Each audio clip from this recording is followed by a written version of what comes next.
नमस्कार, मैं शुभम त्रिपाठी और आप देख रहे हैं टाइम्स ऑफ हिंद। रामचरित मानस।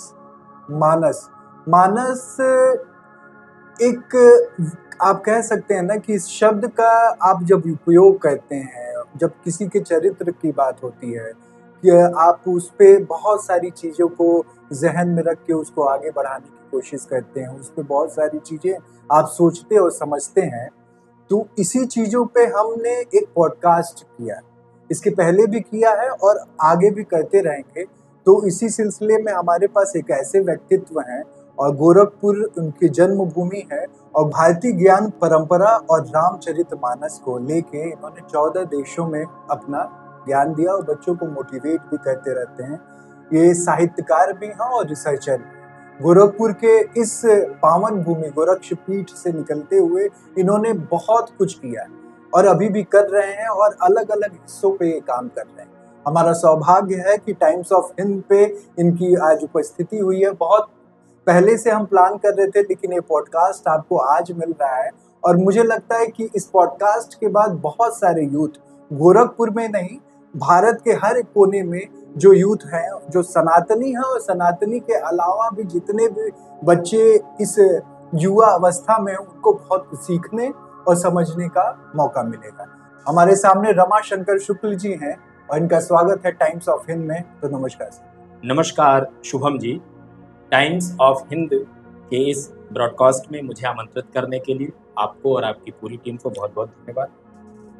जैसे कि ये सारी चीज़ें जो मानस पे बात होती है, बहुत सारे हमारे पूर्वज भी हैं, शुरू से हम लोग देखते, सुनते, पढ़ते और हम लोगों ने चलचित्र में भी बहुत सारी चीज़ें मानस की देखी हैं। राम का चरित्र ऐसा है जो कि मन को भी मोहता है, कहीं न कहीं कभी-कभी उनकी वो जो सफ़रनामा है उनका, हमारे आँखों से कुछ आँसू भी निकल जाते हैं।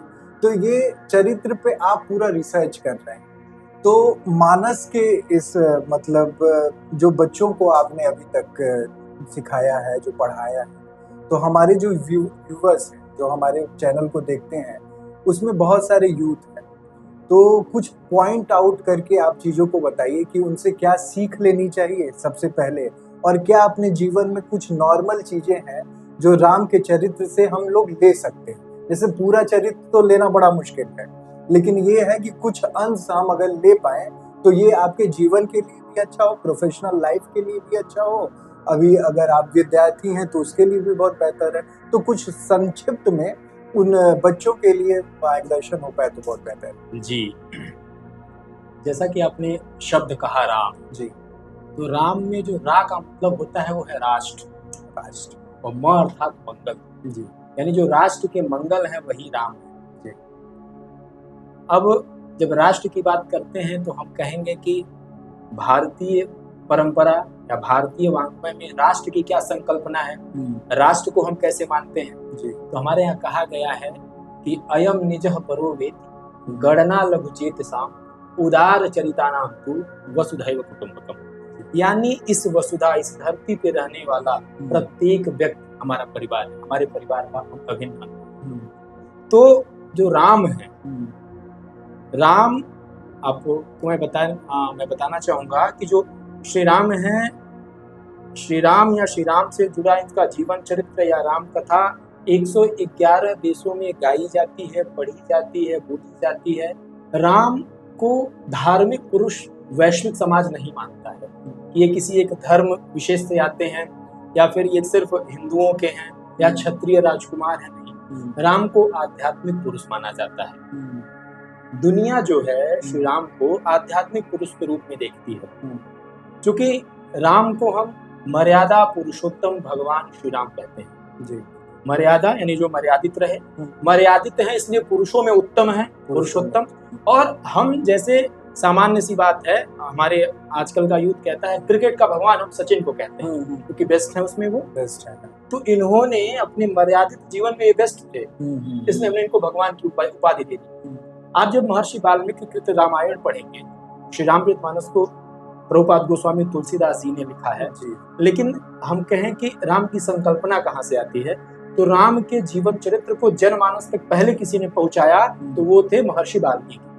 महर्षि वाल्मीकि ने रामायण में कहीं भी राम को भगवान नहीं कहा है, जी। एक क्षत्रिय राजकुमार कहा है।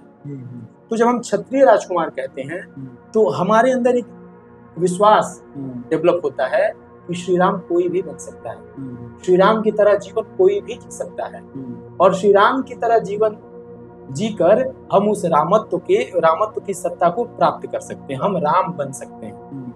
जैसे हम सहज रूप में, आपने कहा कि सहज रूप में हम क्या देख सकते हैं। मैं 14 देशों की मेरी यात्रा रही और भारतीय ज्ञान परंपरा, भारतीय संस्कृति, हिंदी भाषा और रामचरित या रामचरितमानस को लेके मैं गया इस पे। 14 देशों में से आप नाम अगर बताना चाहें। जी, तो शुभम जी, मैं अपनी थोड़ी जर्नी आपको बताता हूँ, मेरी यात्रा क्या रही। मुझे सौभाग्य मिला कि भारत के कुछ प्रोफेसर और जिसमें मिनिस्ट्री का भी सहयोग रहा, इंसाइक्लोपीडिया ऑफ रामायण का निर्माण करने का, जिसमें एज ए रिसर्चर मुझे भी मौका मिला जुड़ने का। हमारा एक उद्देश्य था कि पूरी दुनिया में राम कथा जिस भी रूप में गाई जाती है, पढ़ी जाती है, बोली जाती है, उनको संकलित करके श्री राम कथा विश्वकोश बनाया जाए, और उसका कार्य हमने शुरू किया। और इसी के तहत हमारा पहला खंड तैयार होता है, जिसका लोकार्पण विज्ञान भवन में होता है। फिर हम इसी के तहत हमारी पहली यात्रा होती है विश्व हिंदी सचिवालय मॉरिशस। मॉरिशस हम जाते हैं, वहाँ पे किया जाता है। मॉरिशस के लोगों का श्री राम के प्रति, भारतीयों के प्रति, भारतीय संस्कृति के प्रति प्रेम देखकर मैं अभिभूत था। उनका जो प्रेम रहा, और सामान्य जनमानस ही नहीं, मॉरिशस में जो शासन करते हैं, 22 सदस्यों का वो दल भारत से गया था जिसमें मैं था, और मुझे सौभाग्य मिला वहाँ के प्रधानमंत्री प्रवीण जगन्नाथ जी और वहाँ के राष्ट्रपति पृथ्वीराज रूपन जी ने मुझे आमंत्रित किया। तो महामहिम राष्ट्रपति जी से मुलाकात और माननीय प्रधानमंत्री से मुलाकात के क्रम में जो वार्तालाप हुआ, जो चर्चा उनसे हुआ, उसमें उनकी मानस के प्रति जो रुचि, मानस के प्रति, महावीर हनुमान जी के प्रति, श्री राम कथा के प्रति, वह देखकर मुझे भरोसा नहीं हो रहा था। और मैं कहीं न कहीं मुझे शक होता था, मैं सोचता था कि क्या भारतीय शासकों में या भारत के जो राजनेता हैं उनके पास ऐसी श्रद्धा है जो राम को इतनी गहराई से जानते हैं या जानना चाहते हैं। मुझे छोटा सा याद है, मैंने विश्व हिंदी सचिवालय, जो वहाँ का मैं कहूँगा कि दुनिया में भारत का हिंदी के प्रचार प्रसार के लिए बहुत बड़ा मंच है, वहाँ मुझे बोलने का मौका मिला। वहाँ मैंने देखा कि वहाँ कला एवं धरोहर मंत्री अविनाश तिलक को मैं सुन रहा था। श्री अविनाश तिलक जी ने जब रामचरितमानस पर वो बोलना शुरू किए तो उनकी आंखें भर आई, और उन्होंने वो प्रसंग था कि जब भगवान राम राजमहल छोड़कर वन को जा रहे हैं, तो मैंने देखा कि इतनी गहराई से वहाँ के बच्चे राम कथा किस तरह से गा रहे हैं, किस तरह से पढ़ रहे हैं। मुझे बहुत सारी ऐसी संस्थाओं, वहाँ पे बृहद पुरोहित संघ था, यूनिवर्सिटी ऑफ मॉरिशस में मुझे बोलने का मौका मिला, हिंदी प्रचारणी सभा में बोलने का मौका मिला, जो राम, और हमारा विषय भी यही था कि मर्यादा पुरुषोत्तम भगवान श्री राम के विविध रूप, मतलब राम के रूप कहाँ कैसे किस रूप में है, राम ने प्रत्येक रिश्ते में कैसे अपने आदर्श को, अपनी मर्यादा को मेंटेन किया है, कैसे उसको जिया है। फिर मेरी दूसरी यात्रा इंडोनेशिया और मलेशिया की रही। वहाँ की सुग्रीवा यूनिवर्सिटी ने जो पहली बार, जो बाली में है, उसने रामायण कॉन्फ्रेंस कराया, वहाँ भी मुझे अपना उद्बोधन देने का मौका मिला। वहाँ मैं आपको बताना चाहता हूँ 7 देशों के 54 वक्ता आए थे, 54 स्पीकर थे, जिसमें Australia, Japan, Indonesia, Malaysia, Suriname, Guyana, Mauritius, Netherlands, तो ये थे। फिर उसके बाद मुझे ऑस्ट्रेलिया जाने का मौका मिला। ऑस्ट्रेलिया में 2 बार गया, एक बार मैं सिडनी में गया, एक बार मेलबर्न गया। फिर मुझे फिजी जाने का मौका मिला, जहाँ 12वें विश्व हिंदी सम्मेलन में मैं गया था, वहाँ मैंने अपना आलेख प्रस्तुत किया। उसके उपरांत मुझे हांगकांग जाने का मौका मिला, वियतनाम जाने का मौका मिला। मेरी सबसे अच्छी यात्रा मैं कहूँगा मेरी लंदन की रही, मेरी यूके की यात्रा जो रही लंदन की। बिल्कुल। और London high commission of India ने वहाँ अपना कार्यक्रम आयोजित किया था। 18 सदस्यों का दल भारत से गया था, और मैं बताना चाहूँगा मुझे वहाँ संचालन करने का मौका मिला। 3.5 घंटे का संचालन था। नेहरू सेंटर जो हाई कमीशन ऑफ इंडिया का मंच है, और लंदन के बड़े उच्च कोटि के विद्वान वहाँ पे थे। BBC लंदन के कुछ संपादक थे, और लंदन के जो संस्कृत और भारतीय संस्कृति में और संस्कृत भाषा के बहुत सारे विद्वान थे, उनको सुनने का मौका मिला, मिलने का मौका मिला। मुझे ये समझ में आया कि परदेश जाकर या परदेश में रहने वाले लोग जो विदेशी हैं, उनकी बड़ी गहराई है भारतीय संस्कृति में, क्योंकि कहीं न कहीं वह मानते हैं कि भौतिकता का अंत नहीं है, इसका एक समय ऐसा आएगा कि हम ऊब जाएंगे। और आप अगर कल्पना करेंगे, सोचेंगे, तो भारतीय परंपरा भौतिक और आधुनिक, यानी भौतिक जीवन और आधुनिक जीवन में हमेशा समत्व को, मतलब समता को ध्यान में रख के चली हुई। हम न ज्यादा भौतिकता में जाते हैं, न ज्यादा आध्यात्मिकता में जाते हैं, हम समता लेकर चलते हैं।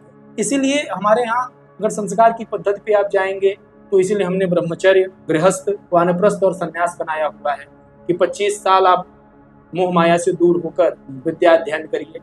वो राजा का बेटा हो या गरीब का बेटा हो, वो जंगल में रहने वाले अपने गुरु के पास जाके शिक्षा लेता था। भगवान राम अयोध्या के राजकुमार थे, लेकिन उनको वशिष्ठ और विश्वामित्र के यहाँ आना पड़ा, तो जंगल में आना पड़ा। योगेश्वर श्री कृष्ण को महर्षि संदीपनी के आश्रम में आना पड़ा। तो हमारी ये परंपरा रही है। और 25 के बाद जब आप गृहस्थ में आते हैं तो गृहस्थ जीवन को, यानी गृहस्थ जीवन का आप सुख लीजिए, उसके दायित्व का पालन करिए। और उस 25 के बाद, जब 50 के बाद आप आगे बढ़ते तो आप वानप्रस्थ जाइए, यानी गृहस्थ की जो जिम्मेदारी है इसे आने वाली पीढ़ी पे आप ट्रांसफर करिए। और फिर उसके आगे आप संन्यास यानी मोक्ष। इसी तरह हमारे यहाँ धर्म, अर्थ, काम, मोक्ष की बात की गई है। 25 धर्म का पालन करके अपने जीवन को संयमित बनाइए, फिर अर्थ का संचय करिए, परिवार का निर्वहन करिए, ठीक है, अपनी कामनाओं को पूरी करिए, सुख साधन सुविधाओं को उपभोग करिए, और फिर उसका मोक्ष की बात करती है, मतलब भगवान का नाम लीजिए या प्रभु के शरण में जाइए। तो मैं गया, मैंने लंदन में देखा। लंदन के बाद फिर मेरा एक कार्यक्रम स्कॉटलैंड में भी रहा। स्कॉटलैंड में इंडियन काउंसलेट है एडिनबर्ग में, एडिनबरा मैंने गया, वहाँ पे मेरा भी कार्यक्रम था। वहाँ पे इंडियन कल्चर पे कार्यक्रम था, बहुत शानदार। और मुझे याद है वहाँ के deputy director doctor Satyavir Singh ji, जो इस समय शायद काउंसलेट जनरल है वहाँ पे, उन्होंने बहुत शानदार आयोजन किया था। तो ये यात्रा चलती रही, चल रही है और हमेशा चल रही है। राम कथा को लेके काम चल रहा है, लेकिन समझ में ये आ रहा है कि वर्तमान जो परिवेश है और हमें अपनी भौतिकता और आध्यात्मिकता को अगर लेके चलना है, तो मुझे लगता है कि हम बहुत कुछ तो नहीं कर सकते, लेकिन श्री रामचरितमानस, और मैं इसमें जोड़ना चाहूंगा, मैंने गीता पे भी काम किया है, श्रीमद् भगवत गीता पे भी मैंने काम किया हुआ है। और मैंने श्रीमद् भगवत गीता का 3 भाषाओं में मैंने वाचन किया है। तो मुझे ये लगता है कि अगर ये दो जो हमारे जो थाती है, जो हमारा जो धरोहर है, अगर इसको अपने जीवन में हम शामिल करें तो हम भौतिकता के भी चरम पे रहेंगे और हम आधुनिकता के भी चरम पे रहेंगे। और युवा वर्ग की जो छोटी मोटी समस्याएं हैं वो सिर्फ इसके स्वाध्याय से, इसके चिंतन से, श्री रामचरितमानस के चिंतन मनन से ही दूर हो सकती हैं। जैसे कि मानस की बात होती है तो आप रिसर्च भी कर रहे हैं, और मैं ये पूछना चाहूँगा, कौन सा ऐसा कैरेक्टर है जो आपको लगता है कि आपने जब पढ़ा, समझा, जाना, इतना कुछ आप काम भी कर रहे हैं, आपको बहुत दिल से प्रिय है और उस पर आप कुछ और भी करना चाहते हैं? राम तो है ही है, राम के अलावा बहुत सारी चीजें हैं, तो उसमें कौन सा एक आपको लगता है कि कोई एक ऐसा व्यक्तित्व है जो आपको बहुत ज्यादा अट्रैक्ट करता है या जो यूथ को भी करेगा? तो ये इस तरीके का कुछ क्वेश्चन है मेरा। जी, बहुत शानदार प्रश्न है ये, और मेरा बड़ा रुचिकर प्रश्न है जी। जैसे किसी एक बच्चे के निर्माण में, किसी एक बच्चे के भविष्य के निर्माण में परिवार का, समाज का, जिस शहर में उस शहर का, गुरु का, विद्यालय का, सबका योगदान होता है। इसलिए एक क्षत्रिय राजकुमार राम को मर्यादा पुरुषोत्तम श्री राम बनाने में सिर्फ राम का ही योगदान नहीं, और रामचरितमानस या रामायण की जितने ये पात्र हैं सब अपने आप में आदर्श हैं। बिल्कुल। 1 मिनट के लिए मैं अगर रामचरितमानस को हटा दूं, जैसे रामचरितमानस में गोस्वामी जी ने लिखा है कि नाना पुराण निगमागम सम्मतम यद रामायणे निगदितम क्वचिदन्यतो अपि स्वान्तः सुखाय तुलसी रघुनाथ गाथा भाषा निबंध मति मंजुम मातु। अर्थात गोस्वामी तुलसीदास जी अपने जीवन में कवितावली, दोहावली, रामला नछू, बरवै रामायण, यह सब विनय पत्रिका, यह सब लिखने के बाद जीवन के आखिरी क्षण में उन्होंने श्री रामचरितमानस लिखा है। उन्होंने लिखा कि नाना पुराण निगमागम सम्मतम यद, यानी जितनी भी राम पे लिखी गई किताबें हैं, नाना जो भी पुराण लिखे गए हैं, सबको पढ़ने के बाद नाना पुराण निगमागम सम्मतम यद रामायणे किंचिदन्यतो अपि, मतलब इसके बाद मैं रामायण पे कुछ कह पा रहा हूँ। तो आपने जो चरित्र की बात की, अब मैं चरित्र संक्षिप्त आपको उदाहरण देता हूँ। भगवान राम के निर्वासन का पूरा जो दारोमदार है या पूरा का पूरा जो ब्लेम लगाया जाता है माता कैकेयी पे लगाया जाता है। कभी माता कैकेयी पे उंगली उठाने से पहले माता कैकेयी के जीवन चरित्र को देखा जाए कि कौन है माँ कैकेयी। गुप्त जी ने कैकेयी अनुताप लिखा हुआ है उनपे। अच्छा, मैं ये भी कहूंगा कि काम बहुत कुछ हुआ। आप अगर क्रम से देखें तो रामायण में इतने पात्र हैं कि जिन पर एक एक मानस लिखा जा सकता है या एक एक ग्रंथ तैयार किए जा सकते हैं सभी पात्रों पे, जो अपने आप में इतने उज्जवल हैं, इतने धवल चरित्र के हैं। जैसे कैकेयी जो ये राजा दशरथ की तीसरी पत्नी जी, और पत्नी वो है कि जो सामान्य राजकुमारी नहीं है कि जिनको राजा गए और उनके पिता आए और उनका पारिग्रहण कर लिया गया, ऐसी कैकेयी नहीं। कैकेयी एक वीरांगना है, एक छत्राणी है, जिसने देवासुर संग्राम में राजा दशरथ के प्राण बचाए थे और अपनी शर्तों पर उसने विवाह किया है राजा दशरथ से। और फिर कैकेयी कौन है कि जो अपने पुत्र भरत से ज्यादा राम को प्रेम करती है। सोचिए कि जिस इतना धवल जिसका चरित्र रहा है, इतना श्वेत जिसका चरित्र रहा है माता कैकेयी का, वो माता कैकेयी अपने जीवन के आखिरी चरण में, आखिरी पड़ाव में आकर वो अपने आप को श्री राम को मर्यादा पुरुषोत्तम राम बनाने के लिए अपने पूरे चरित्र को कलंकित कर लेती हैं और सारा का सारा आरोप उन पर आता है। जबकि राम के वन जाने के बहुत सारे कारण हैं। राम वन जाते हैं तो अहिल्या का उतारते हैं, राम वन जाते हैं तो सुग्रीव से मित्रता होती है, राम वन जाते हैं तो रावण का अंत होना, ये सारी कहानियां, ये सब कुछ उसके पीछे जुड़ा हुआ है। लेकिन आरोप किसको दिया जाता है? कैकेयी को, उस छत्राणी को, उस वीरांगना को। तो एक तो चरित्र वही है जिन पे बहुत कुछ लिखा जा सकता है, पढ़ा जा सकता है। कैकेयी पे गुप्त जी ने लिखा भी है, कैकेयी अनुताप। इसके बाद हम आते हैं उर्मिला की बात करें, जिसपे भी गुप्त जी ने काम किया। उपेक्षिता उर्मिला लिखा हुआ है। उर्मिला, राम को वन मिला, राम के साथ उनकी पत्नी माँ जानकी चली जाती हैं, राम की सेवा के लिए महाराज लक्ष्मण चले जाते हैं। उर्मिला जो नव ब्याहता आई हुई है, नया विवाह हुआ है, उनके साथ कोई नहीं और वो 14 वर्ष तक लक्ष्मण जी का इंतजार करती है। एक उनका भी योगदान है राम को राम बनाने। अगर हम आगे बढ़ते जाएं, सुग्रीव का योगदान है। हम आगे बढ़ते जाएं, रावण का योगदान है राम को राम बनाने में। रावण के बारे में कहा था रावण जैसा कोई विद्वान नहीं, वो कहा था मुझसा जोधा मुझसा ज्ञानी इस संसार में है कोई, रावण जैसा कोई था ही नहीं।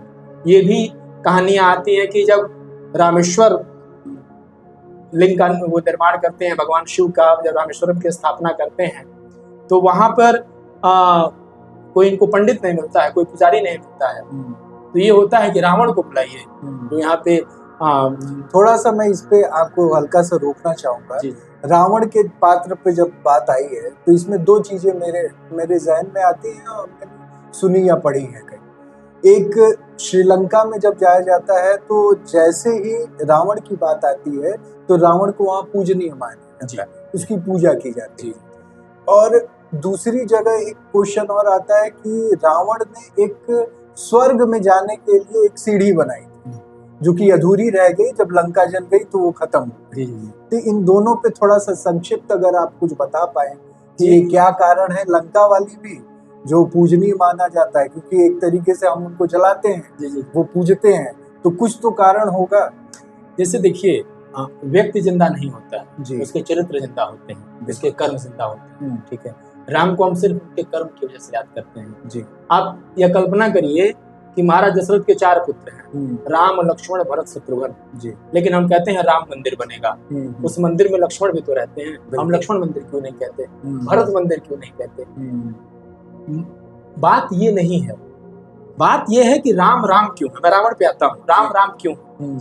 राम राम इसलिए हैं कि राम ने अपने जीवन में बहुत सारी घटनाएं देखी हैं। जी, वन से शिक्षा अध्ययन करके आते हैं, विवाह करके आते हैं, तो विवाह होता है, आते हैं जब गृहस्थ में प्रवेश करना होता है तो इनसे सत्ता चली जाती है।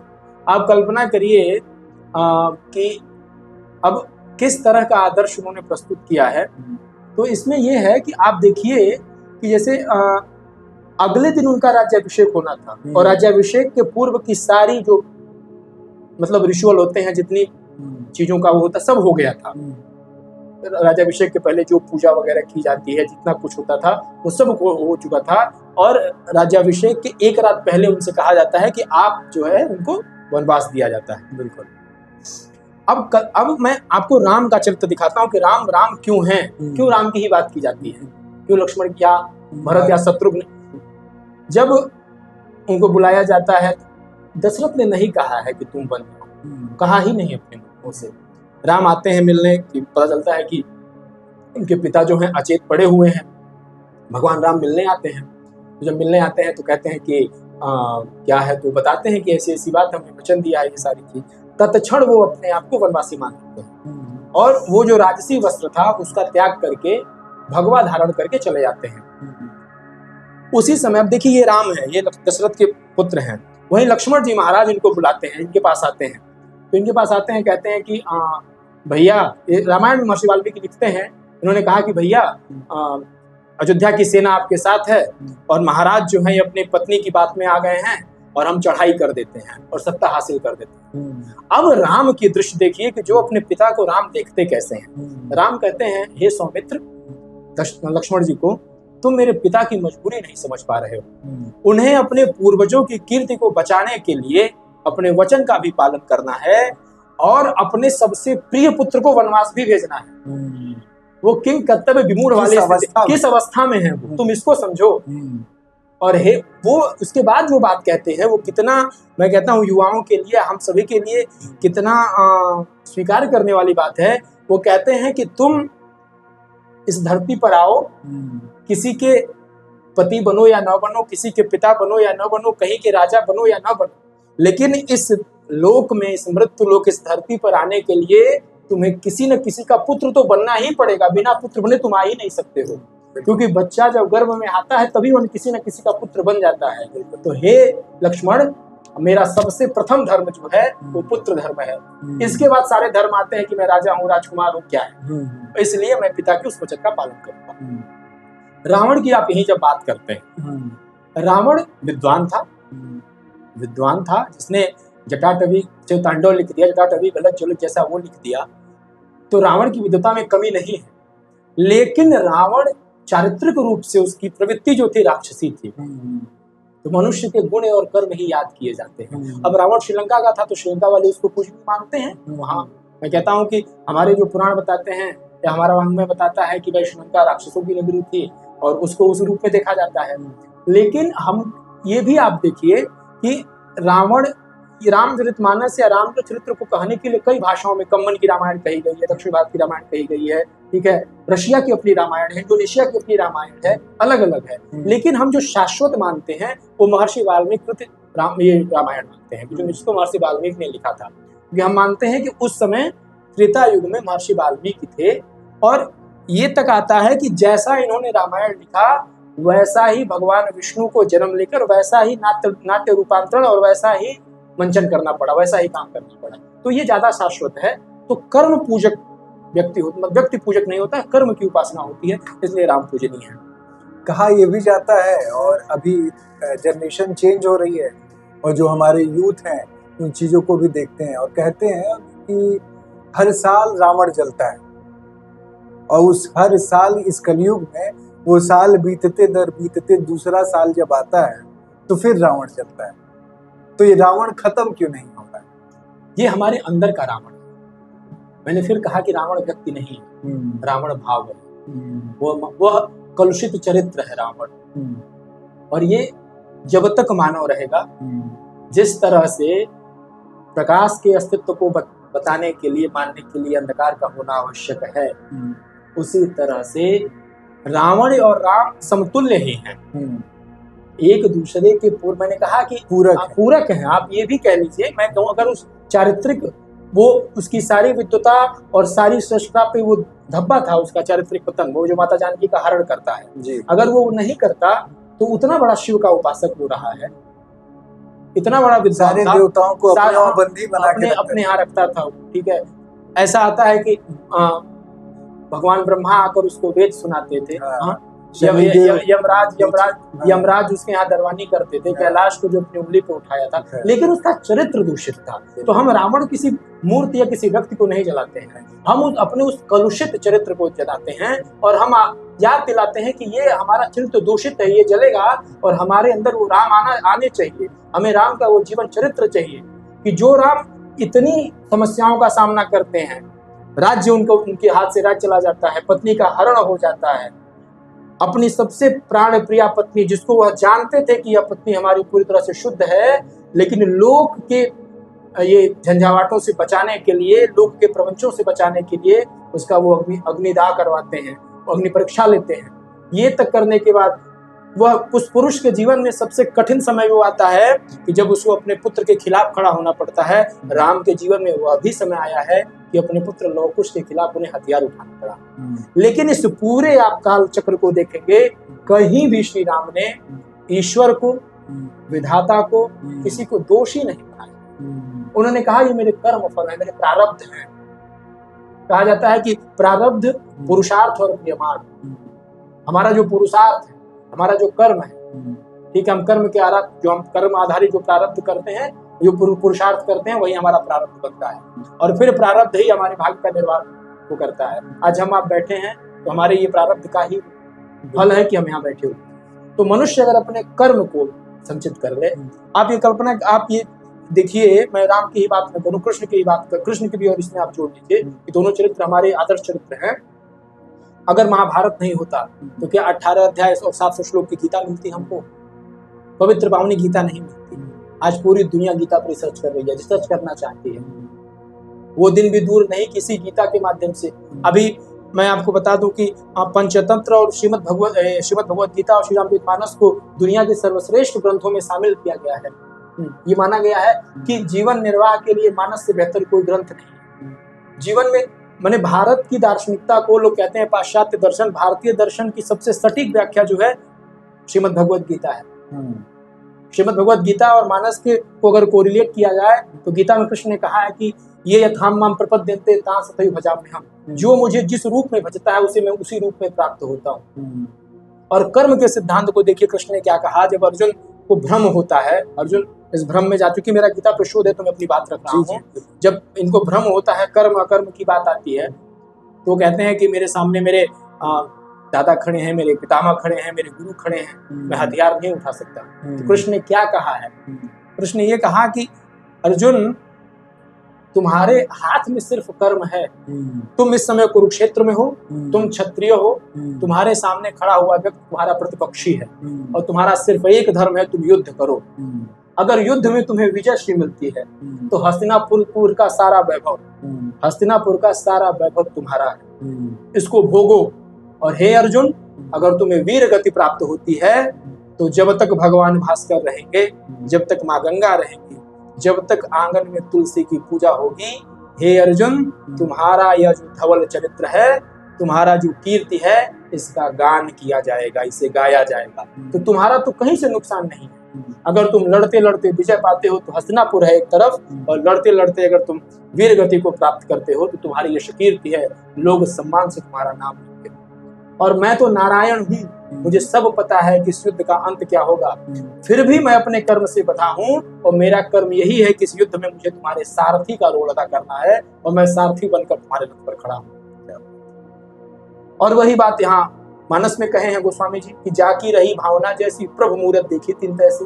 यानी उन्होंने कहा कि ये यथाम माम प्रपद्यन्ते तां तथैव भजाम्यहम्, जो मुझे जिस रूप में भजता है। अर्जुन ने कहा कि मैं मित्र हूँ सारथी के रूप में। द्रौपदी ने कहा मुझे कोई नहीं, मेरी लाज बचाएगा, तो कृष्ण आते हैं। तो जिसने जब जैसे पुकारा कृष्ण पहुंचे, राम ने भी कहा है।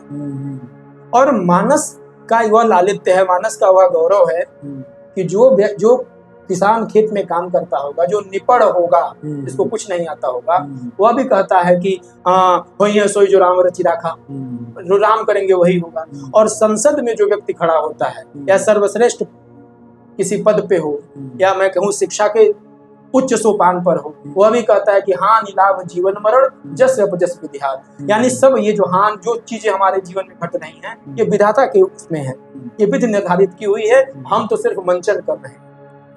देखिए, अगर मानस की बात होगी तो हनुमान जी की बात ना हो तो वो अधूरी रह जाए। तो हम चाहते हैं कि हनुमान जी पे भी आप कुछ चीजें बताएं, और हमारा जो यूथ है उस पे हनुमान की क्या छवि आती है, कि किस दृष्टिकोण से वो देखते हैं और उससे क्या ले सकते हैं अपने जीवन में। तो कुछ चीजें आप जी। संक्षिप्त में ही बताएं। हाँ, बजरंग बली। देखिए, बजरंग बली की मैं बात करूं अगर, तो बजरंग बली का एक मैंने प्रभाव भी देखा था, मैं आपको बताऊं।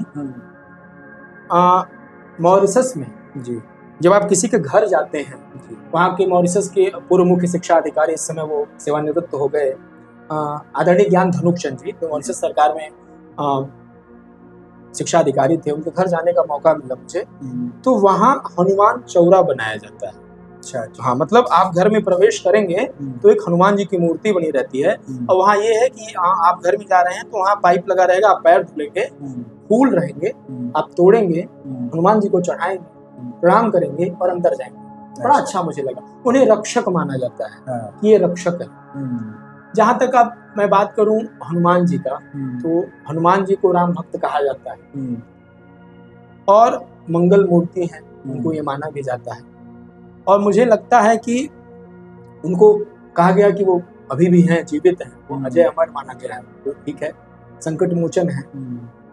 यूथ के लिए, विशेषकर विद्यार्थियों के लिए अगर कोई पूजक देवता है की पूजा की जा सकती है और जो प्रतिपल प्रतिक्षण उनके साथ खड़े रह सकते हैं, ठीक है। तो जैसे लंका दहन हनुमान जी ने किया था जी, जैसे अहिरावण को मारने के लिए कंधे पे राम को बिठा के भगवान हनुमान जी गए, ऐसे ही यूथ को भी, यूथ की समस्याओं से हनुमान जी दूर कर सकते हैं अगर उनकी साधना की जाए। क्यों? क्योंकि वो दृष्ट देवता है और अभी वो जीवित हैं। तो मैं मानता हूं कि व्यक्ति किसी भी समय हो, या फिर वो ब्रह्मचर्य आश्रम में हो, गृहस्थ में हो, वानप्रस्थ हो, तो उसे अपने जीवन को ऐसा बनाना चाहिए कि आध्यात्मिकता और भौतिकता दोनों में सामंजस्य हो, दोनों को साथ लेकर चले, और दोनों आधारक आध्यात्मिकता भौतिकता को साथ लेके वह चलेगा तो उसका जीवन सुगम होगा, जटिलता जो आएगी वो चली जाएगी। हम अगर मानस पढ़ेंगे, मैं कहता हूँ मानस पढ़ें और 1 मिनट के लिए हम भगवान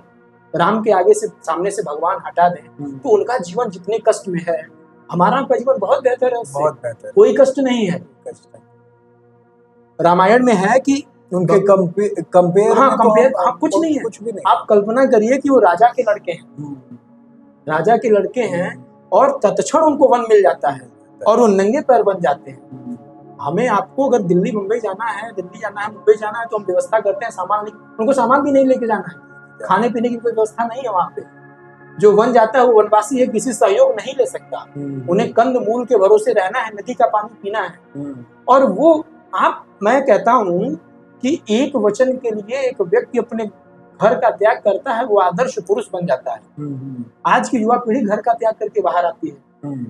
हम जब आते हैं बड़े बड़े शहरों में, छोटे छोटे शहरों से बच्चे आ रहे हैं, अध्ययन के लिए आते हैं, उनके अंदर इतना भटकाव है, वो विजन लेके चलते, उस विजन को छोड़ देते हैं। क्यों?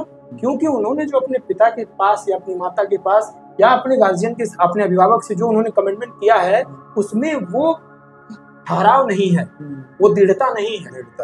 तो ये कब आएगी? जब राम आएंगे हमारे जीवन में, जब मानस हमारे जीवन में आएगा। हम कहते हैं हम एक राष्ट्र बनाना चाहते हैं, राष्ट्र का मंगल हम राम से करना चाहते हैं, तो राष्ट्र बनता कैसे है?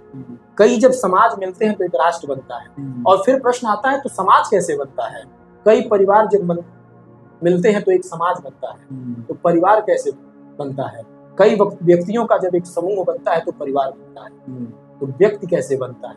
व्यक्ति मानस से बनेगा, मानस व्यक्ति को बनाएगी, व्यक्ति परिवार को बनाएगा, परिवार समाज को बनाएगा, और समाज राष्ट्र को बनाएगा। राष्ट्र की जो सीढ़ी, आखिरी सीढ़ी है, वो व्यक्ति की सीढ़ी से जाती है। ये क्रम है, इसमें से एक भी क्रम, इसमें अगर किसी भी क्रम को तोड़ना नहीं है तो हमें व्यक्ति को बनाना होगा। हम धर्म की बात तब करें जब हम खुद धार्मिक हों। हमें राम जैसा आध्यात्मिक पुरुष बनना है तो राम जैसा अच्छा पुत्र, राम जैसा अच्छा भाई, राम जैसा अच्छा पति, एक आदर्श मर्यादित जीवन चरित्र, राम जैसा पिता, और जिस भी रोजगार में हो, जैसे राम, हम कहते हैं आज के परिवेश में, अगर वर्तमान परिवेश से देखें तो राम का रोजगार था शासन करना, जिसमें वो कि लोग कहते हैं राम राज्य की बात की जाती है कि भगवान राम जैसा शासन रहेगा, जैसे भगवान राम के समय में था। तो हम भी जिस पेशे में हों उसमें ईमानदार हों, तो हम सभी के जीवन में रामत्व आएगा। हमें सिर्फ हर व्यक्ति को ईमानदार हो जाना है, हर व्यक्ति के जीवन में राम को लाना है। उसका क्रम है मानस है, वह जीवन चरित्र है, और वही मानस व्यक्ति को बना के एक राष्ट्र का निर्माण करेगा। और तभी जाके भारत विश्व गुरु या वसुधैव कुटुंबकम जिसकी भी हम संकल्पना करते हैं, उसका जो क्रम है मानस से ही शुरू होता है। और विश्व इस पर चल रहा है, विश्व हमारी थाती समझता है, इस पर काम कर रहा है, इस पे रिसर्च हो रहे हैं, इस पे संगोष्ठियां हो रही हैं, इस पे सेमिनार हो रहे हैं, इस पे लिखे जा रहे हैं, पढ़े जा रहे हैं। लोग परेशान हैं इसको कॉपीराइट करने के लिए। योग का ऐसा है कि योग लोगों को नहीं पता कि योग भारत का है, तो वेस्टर्न ने कहा, वेस्टर्न ने हमारे योग के ही पोस्चर को क्रिश्चियन योगा बोल दिया है, क्रिश्चियन योगा। या अब ये वेस्टर्न का हो जाएगा। तो हमें अपनी उस थाती को, अपनी परंपरा को बचाना है, और वही हमारे उज्जवल भविष्य, उज्जवल चरित्र की तरफ लेके जाएगा। बस यही। बहुत सुंदर। और ये पॉडकास्ट आपके साथ बहुत बेहतरीन था, और हमें लगता है कि ये पॉडकास्ट से बहुत सारा वैल्यू, बहुत सारी इंफॉर्मेशन हमारे यूथ को, हमारे व्यूवर्स को, टाइम्स ऑफ फिल्म की पूरी टीम का क्योंकि बहुत सपोर्ट मिला है। क्योंकि इस पॉडकास्ट को करने में आप समझते होंगे कि किसी चीज को बनाने में बहुत मेहनत लगती है, और उसमें एक व्यक्ति और एक व्यक्ति विशेष की बात नहीं होती है, उसमें पूरी टीम का वर्क होता है। तो thank you for times of Hind की पूरी टीम को कि इस पे पूरा प्रयास किया, पूरा सपोर्ट किया। और ये पॉडकास्ट बहुत इंफॉर्मेटिव इसलिए भी बन पाया कि हर एक हिस्से पे हमने काम किया। और हमारे साथ शुक्ला जी का बहुत बहुत स्वागत था, और हम कोशिश करेंगे कि अगली बार भी आप आए और कुछ नए विषयों पे हमारे बच्चों को और हमारे व्यूवर्स को कुछ मार्गदर्शन देते रहें। तो बहुत बहुत स्वागत। देखते रहे टाइम्स ऑफ हिंद। और अगर ये वीडियो आपको इंफॉर्मेटिव लगती है तो कमेंट सेक्शन में जाके एक वैल्यू ऐड करें, अपने कमेंट सेक्शन में कुछ ऐसा लिखें कि हमारे यूथ भी जुड़ सके। और आप तो हमसे जुड़े हुए हैं, इसको शेयर और सब कुछ कहते रहे। नमस्कार, जिंदाबाद। सत्य की खोज।